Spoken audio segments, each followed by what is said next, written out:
Supreme কোর্টে পিছিয়ে গেল আর্জিকর শুনানি। শুক্রবারের বদলে আগামী সোমবার হবে শুনানি। রাজ্যের আর্জিতে শুক্রবার শুনানি নয়। আরো বিস্তারিত জানবো, তবে তার আগে আপনাদের জানাবো সুপ্রিম কোর্টে পিছিয়ে গেল আর্জিকর শুনানি। শুক্রবারের বদলে আগামী সোমবার হবে শুনানি। মৈত্রেয়ী রয়েছে সহকর্মী। মৈত্রেয়ী, কি কারণে পিছিয়ে গেল? দেখো, রাজ্যের তরফ থেকে রাজ্যের আইনজীবী কপিল সিব্বল তিনি আজকে সর্বোচ্চ আদালতের প্রধান বিচারপতির বেঞ্চের সামনে মেনশন করেন এবং তাদের তরফ থেকে অনুরোধ জানানো হয় যে শুক্রবারের বদলে শুক্রবারের আগে বা পরে কোনো একদিন শুনানি করার জন্য।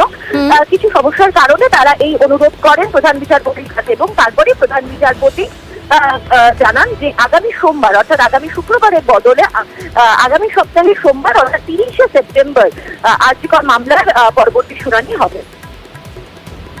বেশ, অনেক ধন্যবাদ মৈত্রেয়ী।